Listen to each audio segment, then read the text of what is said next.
Shalom, selamat pagi. Semoga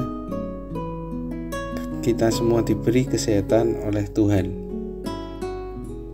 Sebelum membuka renungan pada pagi hari ini, mari kita berdoa terlebih dahulu. Tuhan, terima kasih atas berkat, kesehatan, dan anugerah-Mu dalam hidup kami.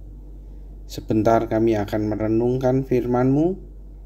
Berilah hikmat-Mu supaya kami bisa memahami maksud dan menjalankannya sesuai dengan ajaran-Mu. Terima kasih Tuhan, di dalam nama Tuhan Yesus kami berdoa. Amin. Renungan pada hari ini diambil dari Ibrani 9 ayat 11 sampai yang ke-28. Saya akan membacakan beberapa ayat. Kristus adalah pengantara dari perjanjian yang baru.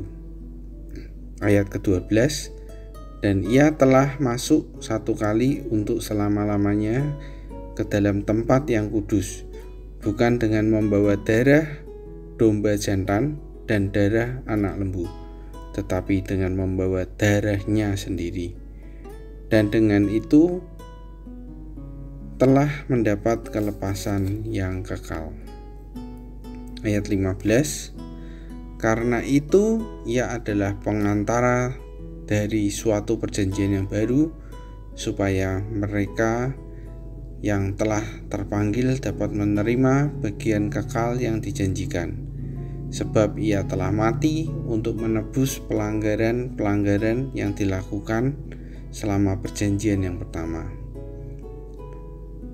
Ayat 24 dan 25, sebab Kristus bukan masuk ke dalam tempat kudus buatan tangan manusia yang hanya merupakan gambaran saja dari yang sebenarnya, tetapi ke dalam sorga sendiri untuk menghadap hadirat Allah guna kepentingan kita. Dan ia bukan masuk untuk berulang-ulang mempersembahkan dirinya sendiri, sebagaimana imam besar setiap tahun masuk ke dalam tempat kudus dengan darah yang bukan darahnya sendiri. Dan yang terakhir ayat ke-28, demikian pula Kristus hanya satu kali saja mengorbankan dirinya untuk menanggung dosa banyak orang.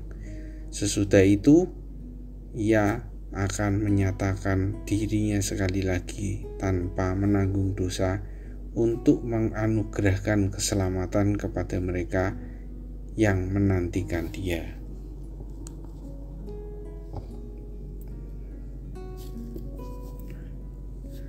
Di renungan pada pagi hari ini kita dapat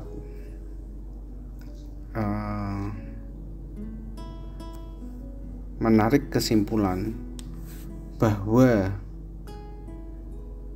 apa yang paling berharga bagi Tuhan? Tuhan menganggap manusia termasuk Anda dan saya adalah yang paling berharga kepada Tuhan.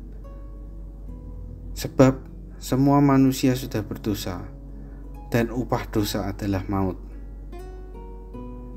Tetapi sebelum Yesus menggenapi janji Tuhan, bangsa Israel telah turun-temurun mengorbankan hewan untuk mendapatkan pengampunan.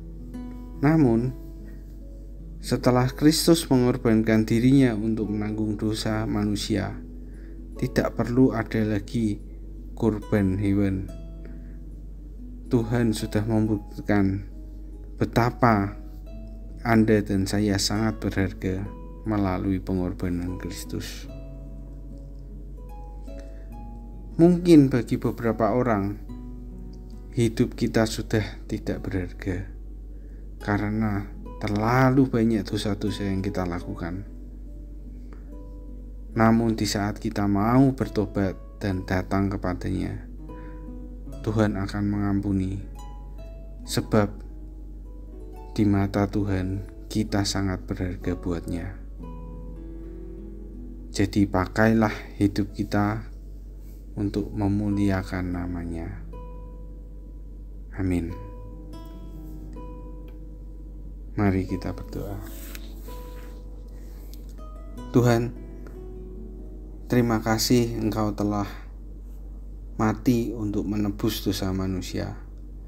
Kami sangat bersyukur bahwa Tuhan sungguh baik, telah menjaga kita sehingga terhindar dari maut. Tuhan, mohon bimbingan-Mu supaya kami dapat hidup sesuai dengan ajaran-Mu, hanya untuk kemuliaan nama-Mu saja. Amin.